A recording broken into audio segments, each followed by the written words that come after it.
আসসালামু আলাইকুম গাইস, কেমন আছেন? আজকে আবার নতুন একটা ব্লগ নিয়ে আপনাদের সামনে হাজির হলাম। আমি কিছু কথা বলবো মিরাজ আফ্রিদি ব্লগের মিরাজ ভাইয়া আর সুমাইয়া ভাবিকে নিয়ে।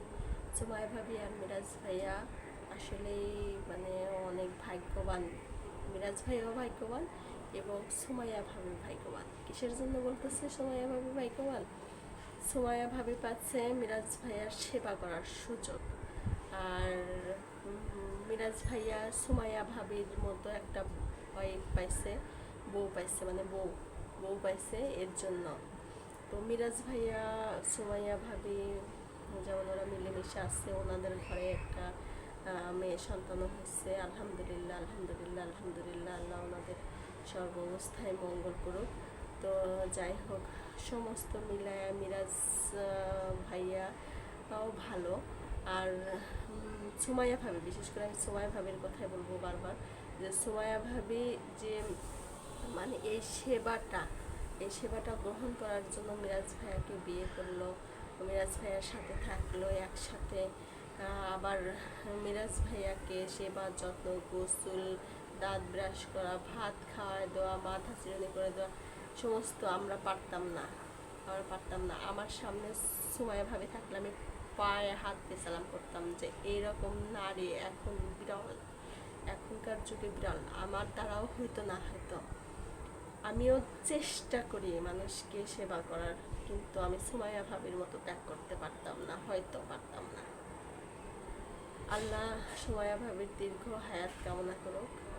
আল্লাহ সুমাইয়া ভাবিকে উচ্চ মর্যাদায়, মানে সর্বোচ্চ উচ্চ মর্যাদায় রাখুক। আর উনি যেভাবে পর্দা মেনটেন করে, আমি তো মানে অবাক। প্রত্যেকটা ব্লগে এসে সে যেভাবে পর্দা মেনটেন করে, আমরা হয়তো পারতাম না।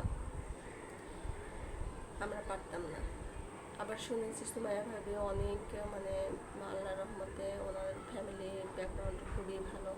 তারপরেও যে মিরাজ ভাইয়ার ফ্যামিলি ব্যাকগ্রাউন্ডের সাথে মনে হয় রাত দিন হয়তো, তারপরেও সে যেভাবে ঝড় তুফান করে এসেছে এই ফ্যামিলিতে, ওনাকে আমি মানে সেলুট, পায়ে হাত দিয়ে সালাম করলে মনে হয় আমার এই মানে আমার যে ভিতরের যে একটা যে আপু ভাবি যে এরকম একটা কাজ করছে, আমি কি বলবো, এরকম সচরাচর হয় না। তো যাই হোক, এই যে ভাবি ভাইয়াকে নিয়ে যেভাবে আছে আলহামদুলিল্লাহ ভালো আছে, আরও ভালো থাক দোয়া করি। কিন্তু এদের যে পিছনের গল্পটা, যে আমি অনেক জায়গায় শুনেছি, যেমন আর যে কি ড্যাশ শোতে শুনেছি, ওনারা আরও একটা মানে একটা শো হয়েছিল, সেই জায়গাও শুনেছি।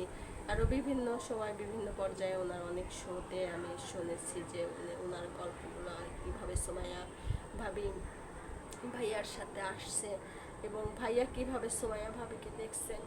তো সব মিলাইয়া আল্লাহ ওনাকে, ওনার ছোটোবেলার গল্প আমি ওনার ব্লগ দেখি এবং ওনার সমস্ত এগুলো করি। তো যাই হোক, এভাবে কেউ করে না এরকম ত্যাগ, কেউ স্বীকার করবে না। সুমাইয়া ভাবি যেভাবে ত্যাগ স্বীকার করছে, আমার মনে হয় প্রত্যেকটা মানুষের এরকম মন মানসিকতায় হওয়া উচিত, যেন প্রত্যেকটা মানুষের পাশে দাঁড়াইতে পারে। আমরা যদি এরকম করে প্রত্যেকটা মানুষের পাশে দাঁড়াই, তাহলে আল্লাহ তাআলা আমাদের হয়তো ভালো রাখবে।